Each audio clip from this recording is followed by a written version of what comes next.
And I'm gonna press the start record button again because that was not enough. I want more immediately. I need more. That was not enough. Neo Super Express was fine, but not interesting enough. There wasn't enough of anything for me.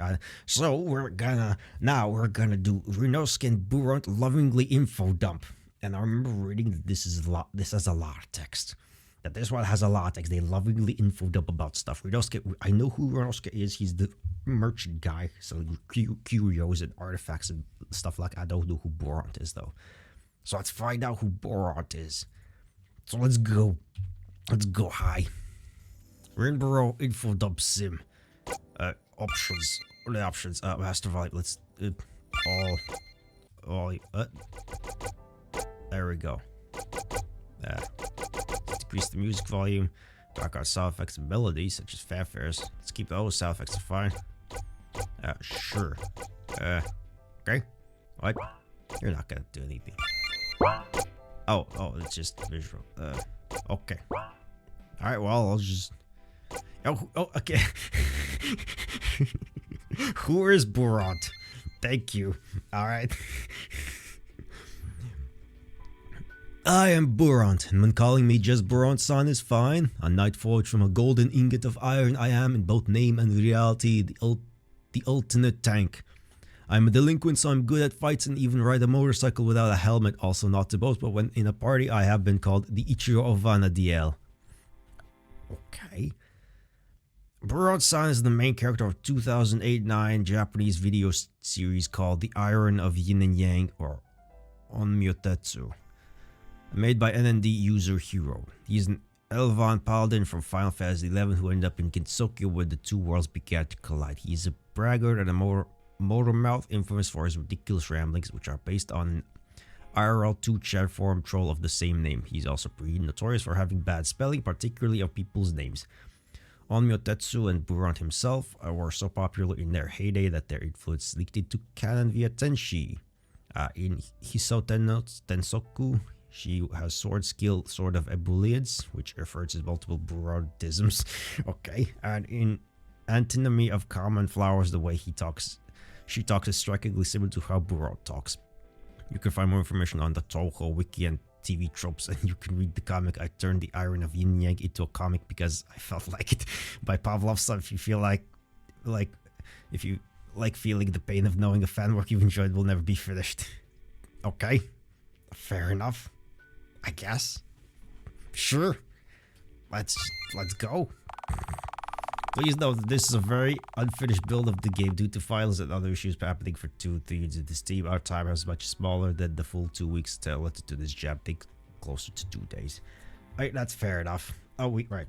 Let's put on the white background here as well. Let's give ourselves. Let's give ourselves eye pain or something. I don't know.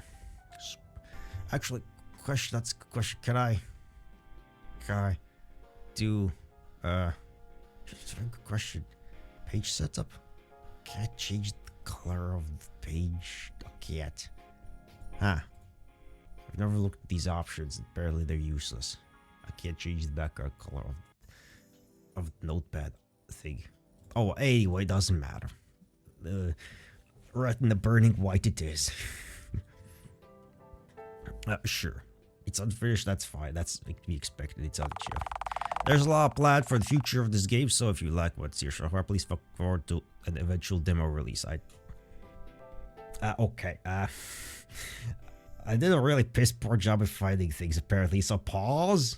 Yeah, okay, no, this is the latest version. It never got finished, which is understandable. They were college students, they were busy on the jam, and they did other things. That's fine. Anyway. No, this game is about a couple of info-dumping mortal mouths who don't know how to shut up. If you are planning to read these aloud, I recommend getting a glass of water or something. I'm way ahead of you. I am way ahead of you. I've done this a million times before. Or like, this is the 29th time now, or something like that. But anyway, that's fine. This is the thing I do.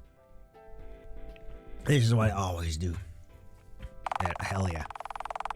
It's the height of summer and Reimu's getting everybody together for a big party in a few days. Something to celebrate, solving a recent incident or something to that effect. Who cares? There's always some bullshit. These days, those things aren't at the forefront of my mind, though. What matters the most to me is...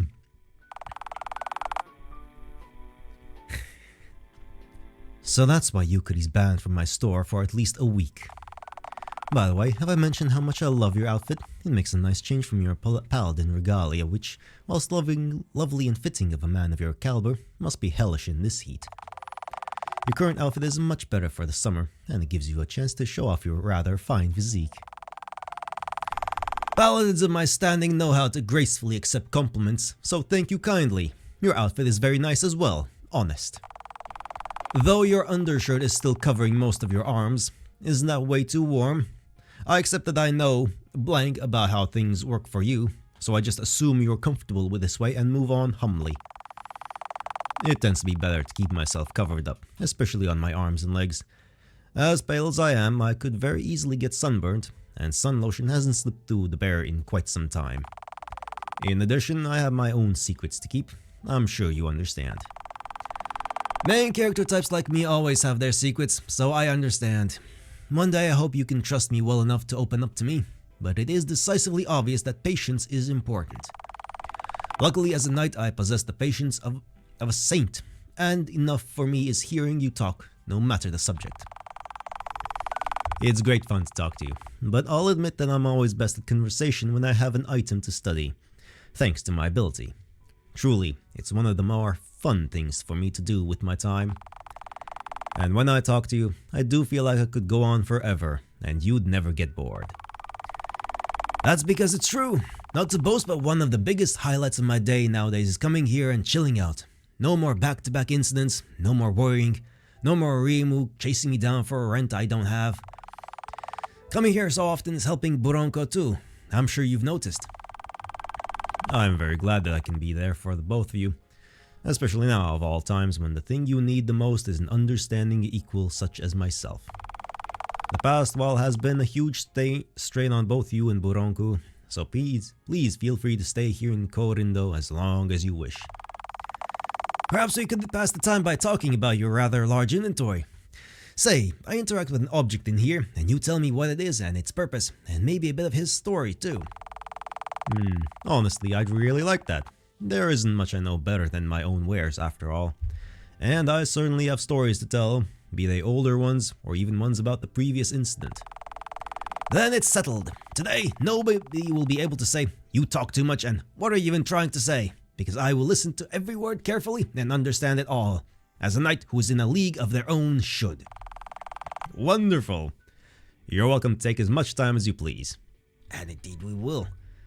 So let's go. A random assortment of colorful boxes, famous type of plush, and a random mushroom. What's with the random boxes? None of them have labels. Are they, you're psychic or something? A lot of those are random jigsaws that have been found boxless. Some of them are serial. I don't know until I open the box. It is decisively obvious that you should invest in labels, or just different types of boxes. This is like a roulette of sadness that you wouldn't want to be caught sleepy by. The plush toy on the top shelf is the guardian of the boxes. Though it cannot speak, I'm sure it knows what exactly I put into every box, even if I myself cannot remember. Also, it's adorable and I like it a lot. It's a Fumo! How'd you get this? Have they even made this character into a Fumo yet? Is this a custom? The mushroom next to it grew there on its own. It's more friendly than the mold under my rug, at least. I wish I could clean this place without having to renovate all of it. Remove the floors, store everything somewhere. Random boxes and boxes and a green orb. On the top of the shelf is a battered and deflated soccer ball. The books on that shelf are the ones I find the most interesting. They're builder's manuals mostly. A good insight into how things from the outside world are constructed. The boxes are filled with parts that I think could be used to make some version of the things in the manuals. Even if I cannot make a full-size automobile, for example, I can still make a miniature version. And the orb is just really pretty. I think it's made of glass. That soccer ball is from an incident about 15 years ago. The trophy is from the same incident. I wish I could remember much about it, but it's probably for the best that it's all just a big blur. Fair enough. That's the same thing. Nope, every single tile is its own interactive thing. A small lockbox of sacks of random balls and crockery and a CD player. Ah, CD players, those were the days. I put important and fragile things into that lockbox. It's padded on the inside, so even if people have a Danmaku match inside my store, at least my breakables will be safe. This thought process is why I have replaced all of my crockery with less breakable versions that have fallen through the barrier. I am sick of patching myself up after trying to pick up broken china. Next time, I'll patch you up, and then you can go, "Wow, Buront-san, you're such a great healer. Truly, you are a legend among knights." You know I'll say that anyway, dear. Speaking of healing, that sack is my attempt at recreating a first aid kit. It has band-aids and cleaning wipes, and anything else I may need to treat minor wounds. That big box-like instrument can accept little plastic circles and read from them. I have yet to find the correct circle for it to read, however, so I'm not sure what exactly it reads from them, or how. What's in the bottles? Or are they all empty? I've been looking into alternative forms of sake, and I use the bottles to store it in. Currently, most of them are empty, however. Is that legal? I mean, this is getting so cute. Laws are like, basically don't eat people, don't break Reimu's stuff, and that's it. And whatever Yukari thinks is a law. A metal filing cabinet is full of random papers and a single leather-bound tome with a lotus emblazoned on it. Behind it is a taller black shelf, but I can't reach it. I've been writing down the more interesting happenings in my store for a long time. I don't really have a way to organize it properly, so I just keep it in here. It started out as just me writing some random curiosities in that tome, but I managed to run out of space in it after a while, and ended up using loose paper instead. You must have a lot of stories written down. Perhaps you've even a legend among shopkeepers. I hope you'll share them with me sometime. By the way, what's in the back unit? And how do you reach it? Isn't that way too high? Actually, it's been so long since I've been in that unit that I've forgotten what's in it. I would access it with the ladder over in the corner, but I don't want to slip and fall. I mean, that's fair enough. He's old-ish. Is he a human? I forget. He might not be, I don't know. A wooden chest of drawers, suspiciously the same dimensions as a filing cabinet. It is full of Rinnosuke's clothes. Behind it is a tall or colorful shelf, but I can't reach it. That's where I store my clothes. I have more sets than people think, but I find certain fits comfortable, so I end up wearing them a lot.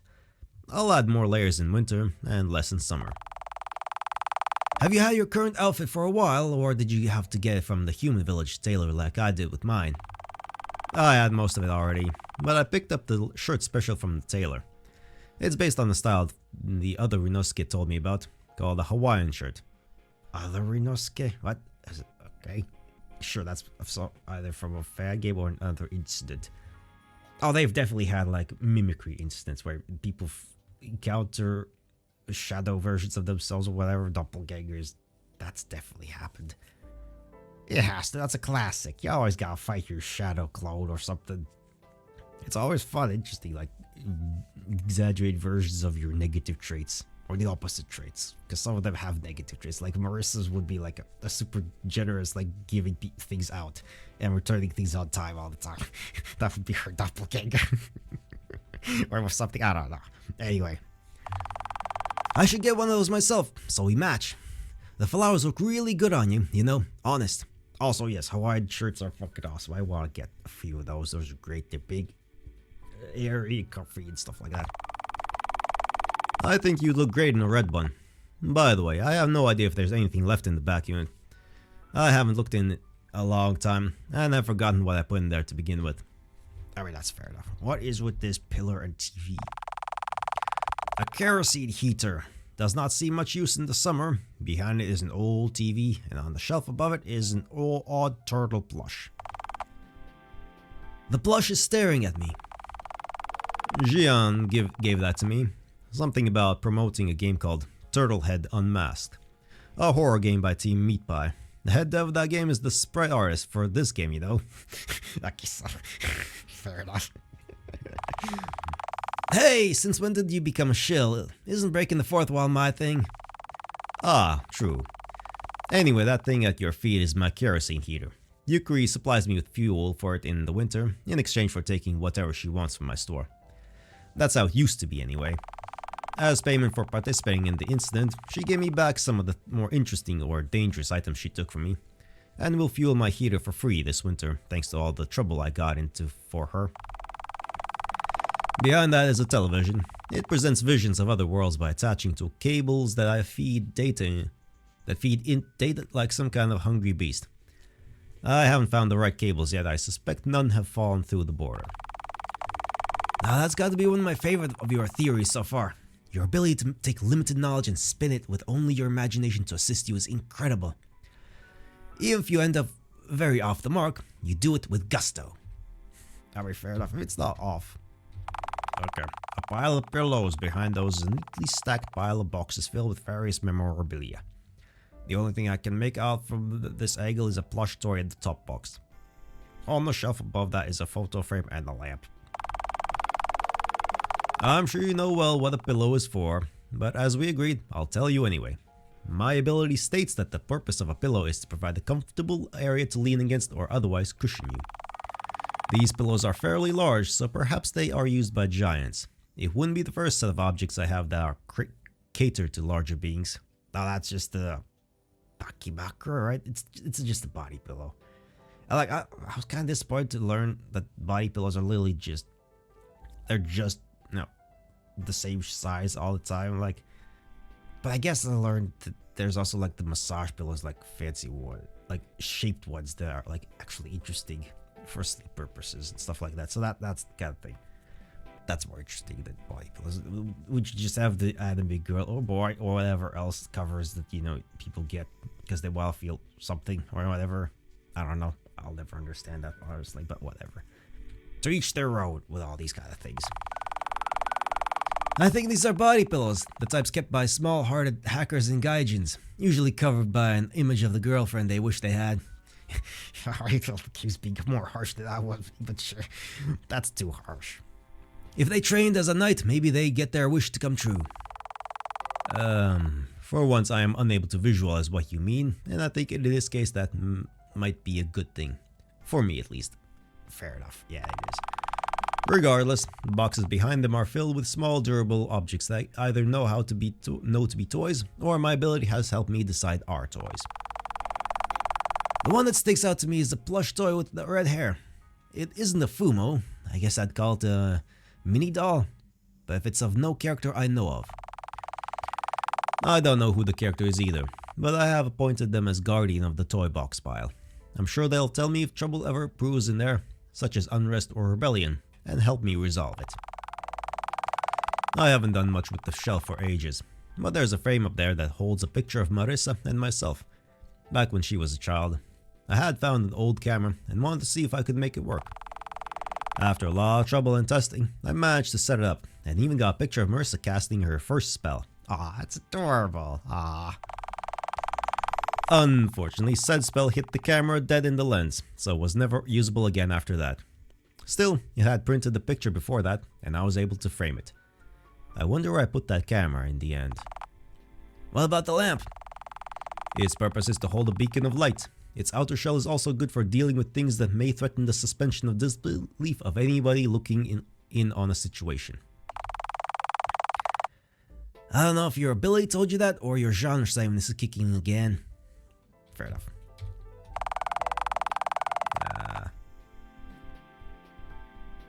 Okay. Okay, and the same thing below is the thing like blah blah blah blah. And okay. But yeah, it like tracks everything in the line, basically up top. Alright, big box. Two large boxes haphazardly stacked on top of one another. Behind that is a random chair. The shelf above this is completely empty. It's probably hard to access. Those boxes are full of things I figure Marissa would be the most interested in. This way, when she inevitably comes to pilfer my wares, she doesn't have too much difficulty finding things she likes. Well, that's very considerate of him. Less difficulty for Marissa means less repairs for me to do, were she to go through my entire store. I've known her long enough now that I know what interests her and what doesn't. But Julie says Marissa steals books at random, so I'm not sure how you can decipher what she wants to add to her inventory. Especially since she also stocks books, and you have shelves of them. Not to discredit Patchouli, as she is a valued informant and sometimes provides me with books to stock, but she doesn't really put in the effort to learn much about Marissa and her preferences for materials to borrow. Marissa borrows things that will be useful to her in some way, be that for her magic or for her emotional well-being. Therefore, she has a preference for magic books and anything shiny or fitting of her existing borrow hoard.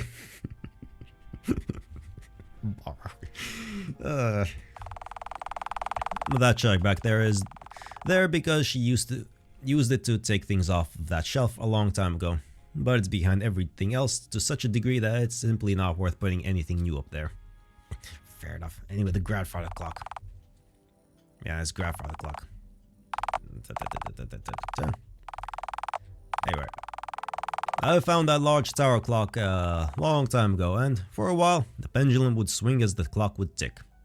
When she was young, Marissa would sit and watch the pendulum with a sense of awe for its perfect timing and momentum. That's nice. Now magic young Marissa being all hanging around here. That's adorable. That's adorable. Oh, nothing to... Oh, can't talk there. Alright. Nothing over there. A metal ladder. This is probably how he gets to the top of the taller shelves. It seems to be unsafe to do alone. The purpose of a ladder is to reach high places, though I've had my fair share of falls with that one. You need someone around the shop to help you out with these things. Running solo works for the campaign, but as soon as you hit the raid boss, you cry out for a tank in your party. I suppose. I've always been alone in this store, ever since I moved out here. It would be nice to take on an assistant, but I need to clean up a lot in order to make it work. I could easily help you clean up. It would take a lot of work, but it'd be worth it for you. That's very nice. Oh, okay, only interact with things up top. Directional facing matters not. Well, let's look at the bar. A gigantic barrel full of oversized objects. Notably, there is a training sword, an umbrella, and a crowbar. These seem to have been made for people bigger than us. Occasionally, I find objects that are so big that they could only reasonably be used by a Deidarabochi or a Gashadokuro. Maybe by some of the bigger Oni too. The purpose of a wooden sword... Wait, wrong voice. Got distracted by the imagery. The purpose of a wooden sword is to hit the same targets as a regular sword, but with less risk of fatality or major injury. This one, however, could probably break bones with little effort. The purpose of a crowbar is to provide leverage to remove objects stuck within other objects. Considering its material and weight, it may also double as a club in certain circumstances. An umbrella provides shelter. This one probably has a very large radius, enough for a whole group of people. What's in the chest? A large chest. You can't open it from this side. I'm sure you don't need to be told this, but it opens at the front.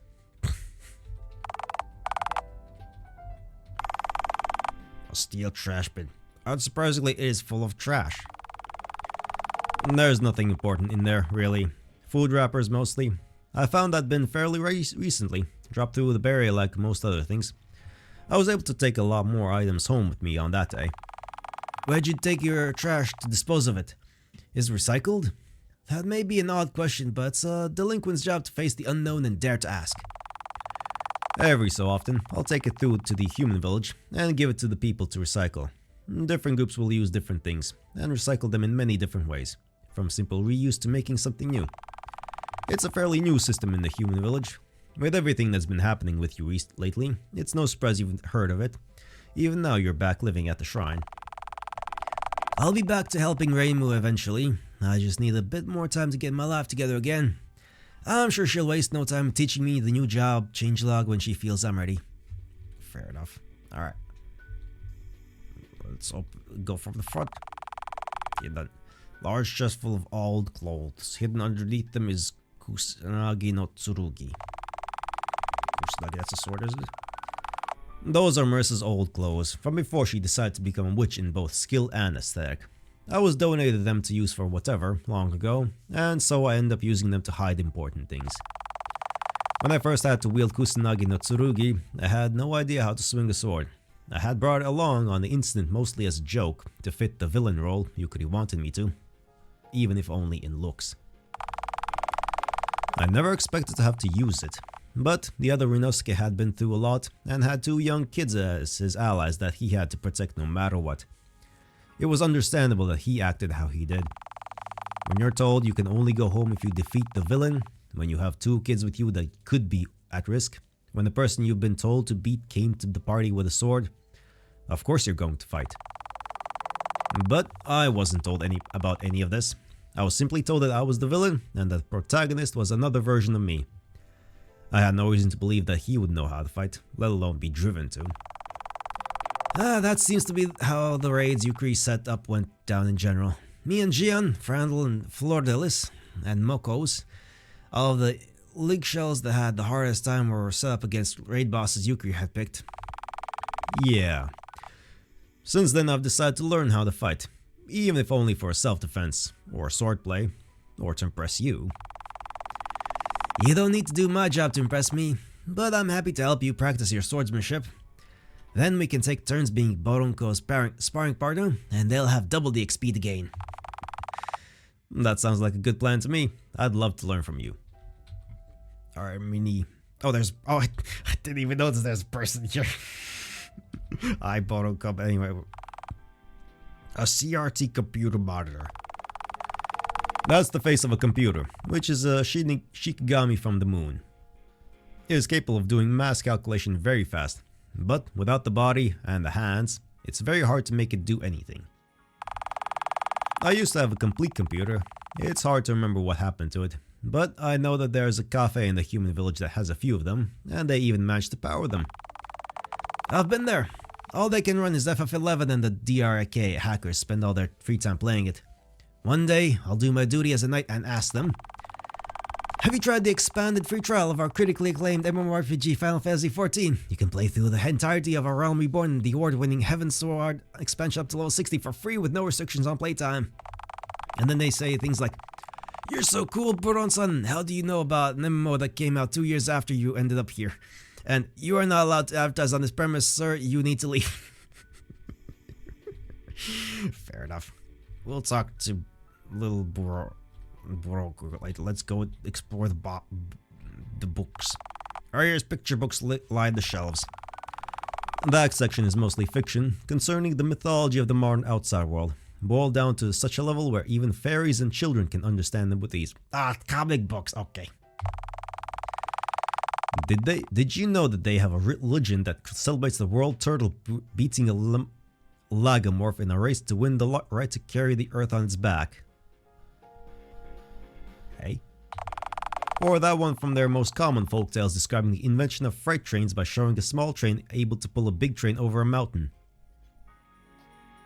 What?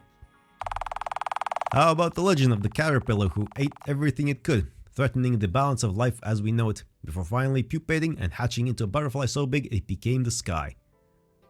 What? Alright, these might be... I don't know what... Okay. I mean, that sounds like a legit folktale legend, but what? I've never heard that before. Okay, interesting.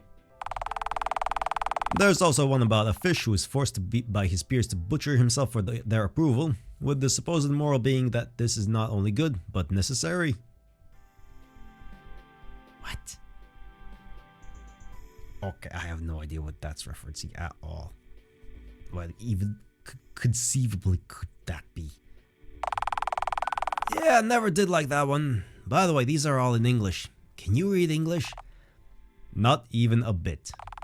Hey, what about this one? With a blonde witch on the cover and written in German, I think? That one is a donation from the Voil library. I have reason to believe that it is a story Patchouli wrote about Marissa. Patchouli explained to me that it was about a young magician with a broken broom who gets help from other magicians, and maybe Kappa, to turn it into a rocket-powered broom. Oh, she would absolutely do a rocket-powered broom.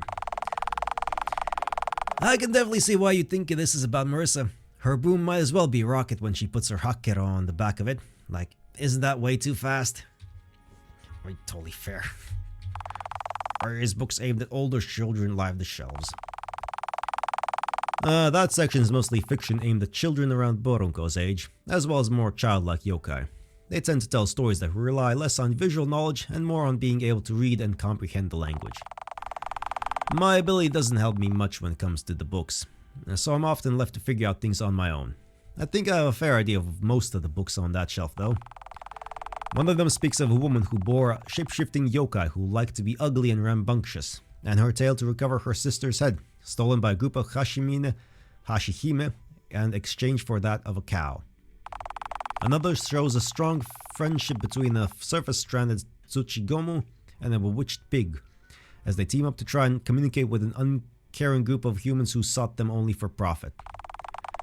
One of my favorites is about a young human who discovers she has magical powers and uses them to defeat an evil lurking within her school before she can be adopted by a kind teacher.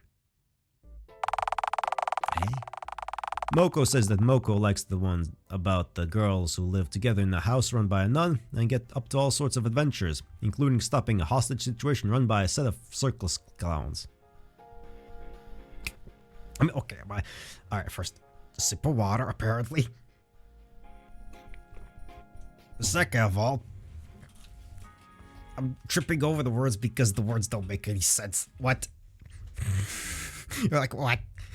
I have no idea what this is at all. What this could be. Wait, he can read these, right? Did Moko take him that one? Or what? You actually lent out something of yours and got it back? Oh yes, she's taken him quite a few, and I always get them back the next day. At first she paid for them, but it seems that he goes through them so fast that there's really no need. Another one he took a liking to was about a human who dreams of a world of fantasy and an odd set of logic rules, including size changing, strange unnamed yokai, and sentient playing cards. I mean, okay, that one... I don't know. Yu-Gi-Oh probably? I don't know. If you think about it, that other world isn't much different from Wonderland. I'm sure Mokoi relates to that story and is glad that you have such a thing in your collection. Honest. Sure. Various comics and graphic novels line the shelves. That section is full of picture book fiction for teens and adults, and any yokai of good reading level. Most of them are in Japanese, so I can actually read them, with minor difficulty due to dialect difference. Oh wait, so I should be able to read these too. I wonder if there's any tales about knights and paladins in here. Perhaps inspired by my numerous adventures across both Vana'diel and Gensokyo? Actually, there is one like that, but it's not from the outside world. I managed to acquire a copy of a comic that I had been drawing, about 12 years ago now, that followed your escapades around that time. That dirty Tengu. I bet she and her hacker buddies spread that all over the net under some wild false alias like Pavlov's-san.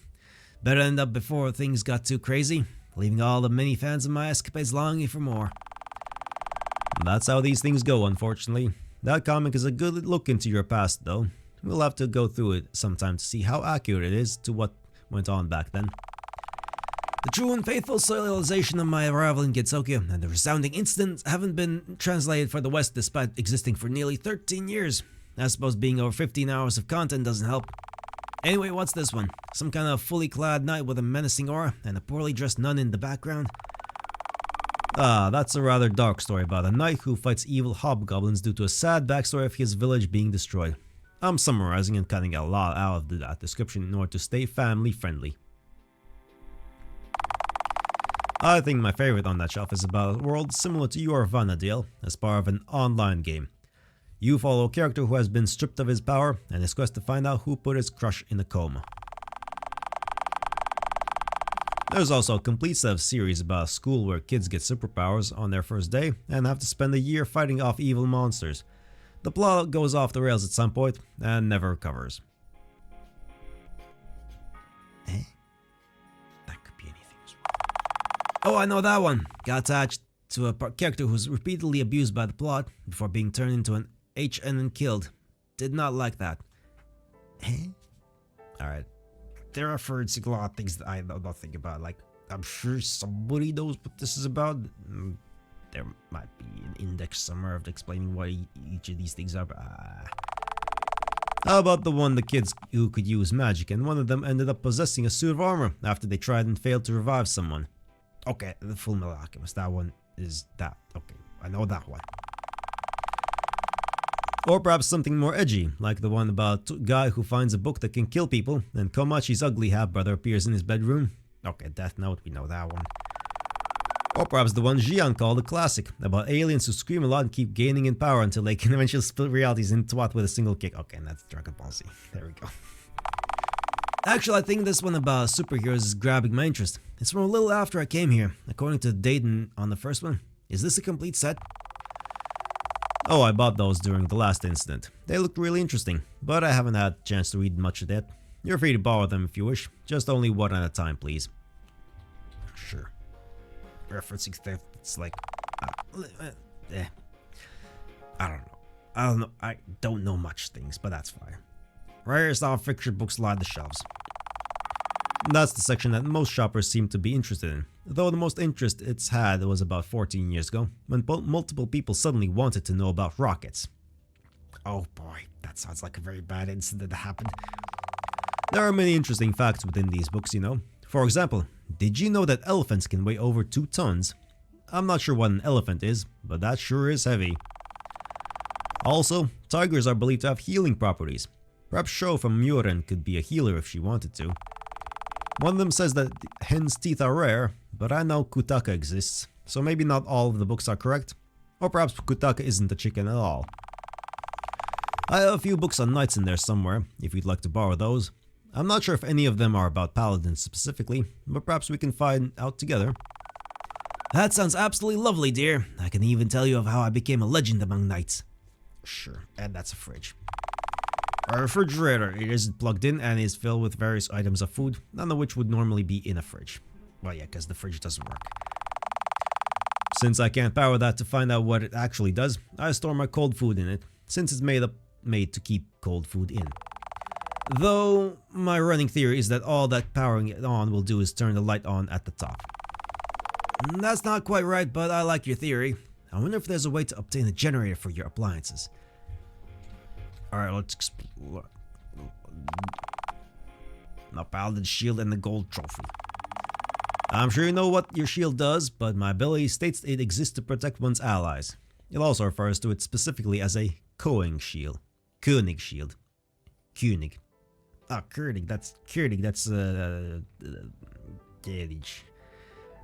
that's a title of like, maybe like a count? Or something like that, equivalent.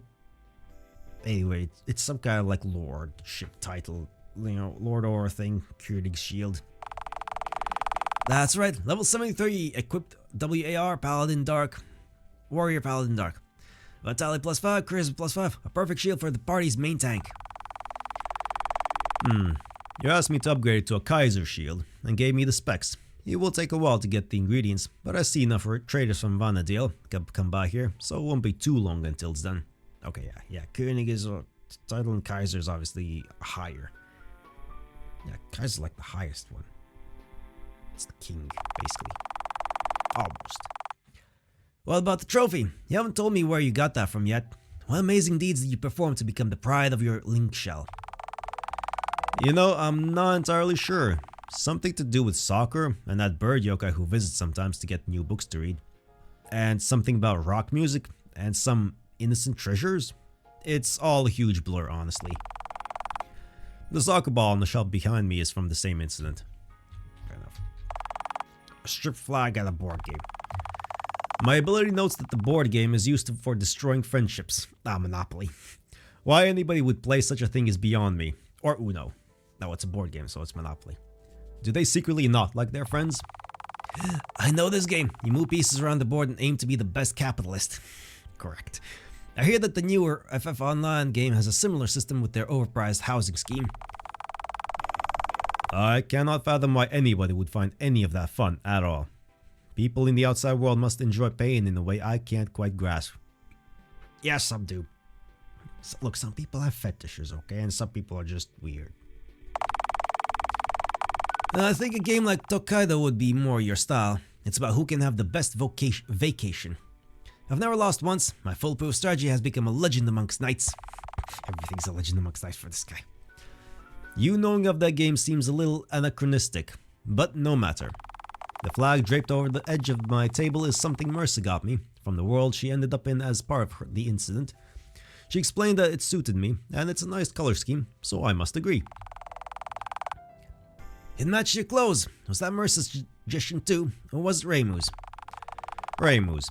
As you know, everybody coming to the party is recommended to wear colors that represent their pride, and she's been giving suggestions to folks who don't know what that means for them necessarily. Reimu's always much kinder than she lets herself be seen as. The heart of a pure golden ingot, hidden behind the strongest fangs of Gensokyo. Of course, a paladin such as myself will always praise the party. Sure. We have a book. A large tome blazoned with the symbol of a lance and a music player. That small device can store and play a lot of music. That being said, it has never played any for me. Yukari once told me that it would give me visions of the outside world if I hold it to my ear, but I don't know. It's one of the items she returned to me as payment for participating in the incident. If only fighting my monstrous double had been worth such returns. It all seems fairly petty now. That book is a training tome, right? It looks like more of a run type of book than something for an RDM such as yourself. What? God, game terms sometimes It's basically the best I can get. It's for lances, not swords. But I need to learn somehow, and I don't want to have you teach a beginner like me. As a powerful tank, I pride myself on being able to party with a character of any level or skill set. Even the newest of new players will be going, "Wow, Buront-san is so cool," by the time we've taken down our first raid boss. Thank you. I think I'll take you up on that sometime, if you don't mind. I will still read this book though. It's very interesting. It talks of beating monsters I've never heard of, like Rathalos and Kushala Daora. Rathalos. A toolbox, a broken clock face, and an old game console, what looks to be a piece of the mini Hakko, and some odd pieces of green plastic. Ah, army men. I hope those are army men. Although, just said odd plastics. Green plastic.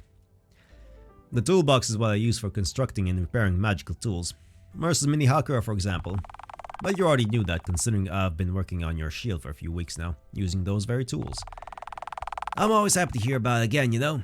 The best days are when my chat log is filled with your knowledge and theories. Ah, thank you. I can never state enough how much it means to me for you to say that. Speaking of repairing things, that clock face is very broken. I don't know what happened to it, but Sake wants it fixed as soon as I can get the parts to do so. I also need to fix the plastic pieces into whatever they make. Did you know that, for things like that, my ability only tells me the name and purpose of the piece? Piece of plastic isn't helpful to know how to fix it. What about your Game Boy? Those things are pretty old. Even a delinquent as long as lived as myself has only ever had one in childhood. Teach me how to make the sensor bleep with my mouth sometimes. Anyway, that thing is capable of destroying worlds. Please do not try operating it. I got it back from Yukari as payment for participating in the incident. I intend to keep it safely locked away so that it never falls into the wrong hands. Who knows what the people of Gensokyo would do with that kind of power. Whilst I love your theory, it is decisively obvious that your ability has caused you some fear in this case.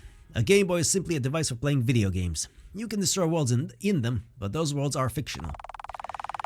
Actually, considering both Touhou and FF11 are video games and we're real, perhaps those worlds aren't fictional after all. But no wait, aren't most video games about saving the world? Main character types do cause a lot of collateral damage though. But there are also plenty of games about just having a chill time with no destruction. At least I know that it cannot be used to destroy this world at least. So thank you for telling me this. I still think we should probably keep it away from mischief, but perhaps I don't need to be as scared of it. And if we do ever find a way to operate it, I'd quite like to learn how to play one of those more calm games with no destruction. If you'd be willing to help me acquire such a thing. To play my favorite calming game, you would need a newer console like the GameCube or DS. I wonder if we'd be able to get one via the other world. Or maybe they're so old by now that they could fall here on their own. Ah, they could. Alright, let's talk to the kid. Can I just... No, can't talk with the mat. Hello, child Buroko. This place is pretty comfy. I like to lie there and listen to you talk. It's nice to hear Papa so happy. Oh, that's it. You got nothing? Kid, you got nothing? Okay. How about you? Hello Buront-san. Can I help you? Offer him a hug. Ah, hug sounds lovely, thank you. Okay. Let's offer him a kiss. Not right now. Maybe in the full game, dear. Alright. Okay, yeah, let's try to exit. Okay, I'll leave the full games out there. It isn't ready yet. Okay. Never will be. And do you know who... let's get the credits done. Do you know who made this game? Yes, absolutely. Demoreel wrote and programmed everything, did the character designs and the environment designs, and watched 15 hours of the Iron of Yin and Yang in Japanese, which he cannot understand at all, to make this faithful as a spoof. The character environment sprites are done by Dorkizoid of Team Meat Pie. Consider checking out their game Turtlehead Unmasked if you like RPG Maker atmospheric horror. Demoreel worked on it too. The current music is by Brennan, who is standing in for Melon Pie, who was unable to contribute music to this version due to finals ramping up. However, Melon's music will be in the future builds, hopefully. Plugins are provided by Yanfly, Mr. TS, Himeworks, Galv, and OC Ram. Future builds will have more plugins, probably from other creators too.